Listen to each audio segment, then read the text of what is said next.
जैसा कि आप सब लोगों को पता है कि WCL के अंदर वर्ल्ड चैंपियनशिप ऑफ लेजेंड्स ताऊ पार्टी की जो लीग चल रही है उसमें पाकिस्तान और इंडिया का सेमीफाइनल था। वो सेमीफाइनल कैंसिल हो गया है, टीम इंडिया ने खेलने से इनकार कर दिया है। सवाल ये पैदा होता है कि क्या is it the ideal situation for team India? Do they have an upper hand या कोई एज उनको हासिल हो? इसका जवाब पता है कि इसका जवाब टेक्निकल है, आपको समझना पड़ेगा। पहली चीज़ तो यह है कि ये सवाल जो है ना, इसका जवाब 100% यस होता अगर टीम इंडिया इस टूर्नामेंट में, इस लीग में आती ही ना। आप घर से बैठकर साफ इनकार कर देते, आप आते ही ना इंग्लैंड। आप कहते कि भाई इस टूर्नामेंट में पाकिस्तान की टीम है, हमारे उनके साथ मामलात गर्म है, पॉलिटिकली सरहद के ऊपर हमारे मसाइल चल रहे हैं।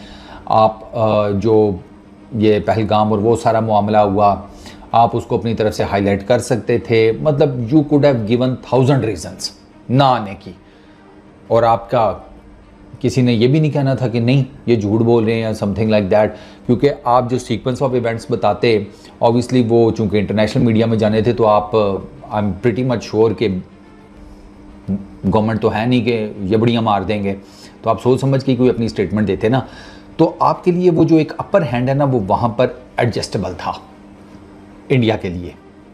अगर वो टूर्नामेंट में आने से इनकार कर देते, आपने इनकार नहीं किया, वहाँ पर आपने एक बहुत बड़ा एज छोड़ा है। उसकी रीज़न ये है कि यू न्यू कि यार ग्रुप स्टेज में हमारा पाकिस्तान के अगेंस्ट मैच होगा, यू न्यू कि यार ये चीज़ आगे जाकर सेमीफाइनल में भी हमारा उनके साथ मतभेद हो सकता है। आपको आइडिया था, आपको पता था। मतलब पाकिस्तान इंडिया की दो टीम्स कोई लीग खेल रही हो और उनका मैच ना हो। इधर ICC साल पूरे का, बल्कि शायद साल से ज़्यादा का खर्चा एक मैच पाकिस्तान इंडिया का करवा के निकलवा लेता है, तो आपने तो फिर एक लीग में मैच करवाना था। तो देयर वाज नो वे कि पाकिस्तान इंडिया का मैच ना होता ग्रुप स्टेज के ऊपर। ये चीज़ टीम इंडिया को क्लियर थी। अब आपको जब एक चीज़ ऑलरेडी पता है कि आपका पाकिस्तान के साथ मैच है, आपका सेमीफाइनल में टाकरा पड़ सकता है, तो आप क्यों आए? हाई मोरल ग्राउंड तो आपने वहीं पर छोड़ दिया था। हाई मोरल ग्राउंड आप इंडिया में छोड़ आए थे जब आप ये लीग खेलने आए हैं।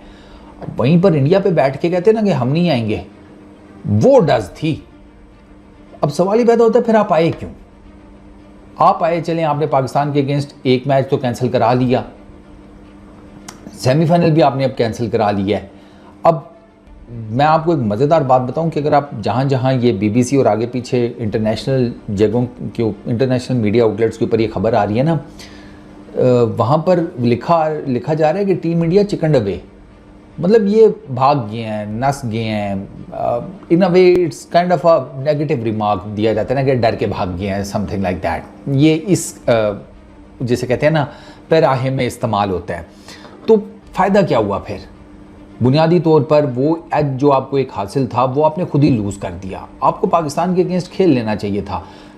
इसके कॉन्टेक्स्ट में ना आप ये देखें कि लेट्स सपोज आप पाकिस्तान के अगेंस्ट ग्रुप स्टेज का मैच खेलते और जीत जाते, आपकी चौधराहट कायम रहती। आप सेमीफाइनल खेलते और उनके अगेंस्ट जीत जाते, आपकी चौधराहट कायम रहती। अब पाकिस्तान की टीम जिस तरह की परफॉर्मेंस देकर सेमीफाइनल में आई है और आपने कैंसिल आउट कर दिया है, उससे आप ही की आगे क्वेश्चन मार्क लगे। मिसाल के तौर के ऊपर लोग युवराज सिंह को कोट करके कह रहे हैं कि यार इंडियन टीम का कैप्टन मैच जीतने के बाद, सेमीफाइनल में आने के बाद कह रहा है कि जी हम खेलेंगे, हम बड़ी तगड़ी किस्म की क्रिकेट खेल कर आ रहे हैं, हमें कोई इशू नहीं है, सेमीफाइनल हम खेलेंगे, जिस मर्जी टीम के अगेंस्ट हो, किसी को ऐसे ही वॉक ओवर नहीं दे देंगे, कोई किसी को एडवांटेज नहीं लेने देंगे कि हम बगैर उनके साथ खेले उनको फाइनल में आने दें। आपने उस स्टेटमेंट से, जो कि युवराज सिंह जैसा बंदा दे रहा है, उससे 180 डिग्री का टर्न लिया यार। मतलब आपने वो सारे काम किए। फिर आपने कहा कि हम खेलेंगे, आपने इनकार कर दिया, आपने एडवांटेज भी दे दिया, आपने बेसिकली वो एज, वो वॉक ओवर दिया है, खुद से बाय चॉइस दिया है एक टीम को कि भाई हम तुम्हारे साथ नहीं खेल रहे, जाओ आप फाइनल में खेल लो। ये मैं आपको एक बात बताऊं कि टेक्निकली ना इस टाइम टीम इंडिया को, WCL की, इंडिया चैंपियंस को, वो ठीक ठाक किस्म का ट्रोल किया जा रहा है सोशल मीडिया के ऊपर। और आप इधर की तो ऑडियंस छोड़ ही देना, आप जाकर वेस्ट की ऑडियंस देखें, जहाँ जहाँ क्रिकेट देखी जाती है, वो लोग ट्रोल कर रहे हैं, कहते हैं यार ये क्या चीज़ें हैं। वहाँ पर एक और बड़ा टेक्निकल पॉइंट किसी ने रेज़ किया हुआ है, और ये पॉइंट मेरा भी है।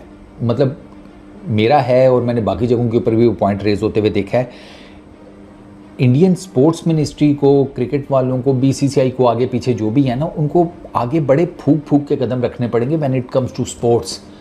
सर आपने 2036 के ओलंपिक्स के लिए बिड करनी है यार, which is a really good thing. वो मसला नहीं है, मैं नहीं कहूँगा शक्लें है बिड करने वाली, ये है वो है, ना ना ना ना ना, वो उस भसड़ शसड़ में आपको पता है वो वाला काम मैं नहीं करता। आप बिड करने जा रहे हैं सो बिस्मिल्लाह करें, which it is really nice कि आप अगर होस्ट भी कर लेते हैं ओलंपिक्स को, लेकिन आप ओलंपिक्स को जब होस्ट करने के लिए बिड करेंगे तो क्या आप इस रेपुटेशन के साथ करेंगे कि यार ये इनकी तो पाकिस्तान के साथ मुठभेड़ चल रही है, इनका तो कोई दीन ईमान ही नहीं है, ये कैसे फैसिलिटेट करेंगे दुनिया भर के एथलीट्स को। अभी जो आपके साथ मामला हुआ है, 4 कंट्रीज़ एक साइड के ऊपर थे मुंह बोल के, मतलब पाकिस्तान तो था ही था ना आपके अगेंस्ट, आज़रबाईजान, टर्की, चाइना, ये खेप भेजते हैं ओलंपिक्स में अपने एथलीट्स की, कैसे मैनेज करेंगे आप उन्हें? दुनिया तो देख रही होगी कि यार चाइना भी इनके अगेंस्ट था उस जंग में, आज़रबाईजान पाकिस्तान के साथ था, टर्की ने पाकिस्तान की हेल्प की, तो ये 4 एक तरफ, ये हम इनको होस्टिंग दे दें, ये कैसे मैनेज करेंगे? ये तो कोई नवा कट्टा ना खुल जाए।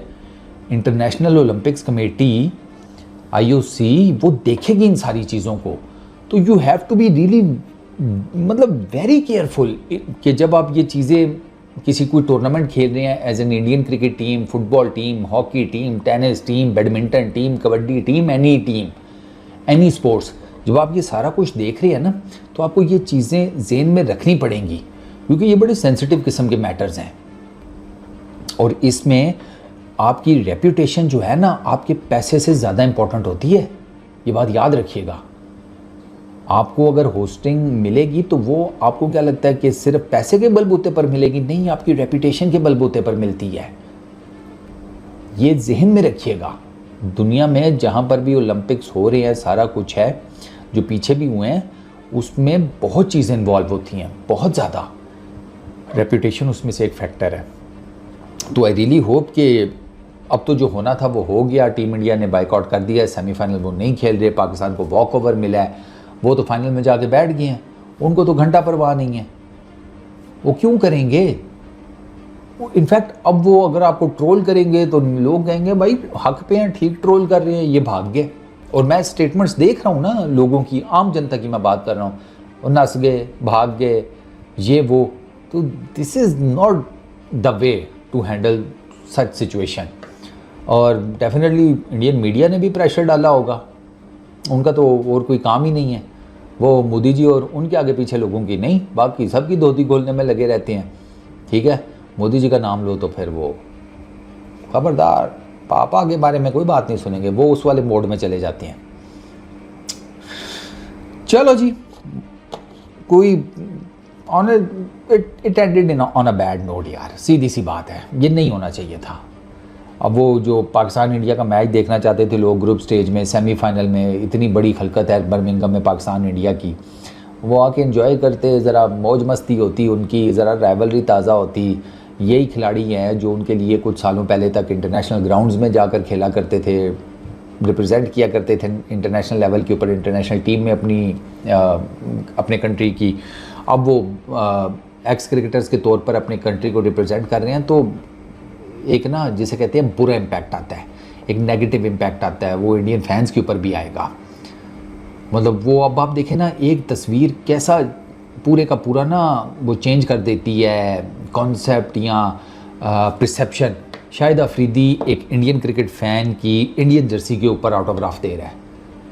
अब वहाँ पे लोग सोचते हैं कि यार, मैं आपको बताऊँ, आप गुस्सा ना करें, ज़रा ठंडे दिमाग से होकर सोचें, लोग डेफिनेटली कहेंगे यार क्या बंदा है, दुश्मन मुल्क का फ़ैन आया है, उसको कैसे रिस्पेक्ट दे रहा है और कैसे उसके लिए सिग्नेचर कर रहा है उसकी जर्सी के ऊपर, कोई एटीट्यूड नहीं है, कोई कुछ नहीं है, कोई धुतकार नहीं रहा, कोई नथिंग व्हाटसोएवर।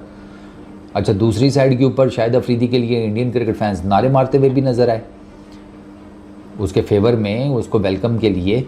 ये सारी चीज़ें लोग देख रहे होते हैं। तो इमेज जो है ना, वो रॉकस्टार में याद है वो scene, image is everything, everything is image, image is everything. बस इस वीडियो में इतना ही। अपना बहुत ख्याल रखना, नेक्स्ट वीडियो में मुलाकात होगी। Peace out.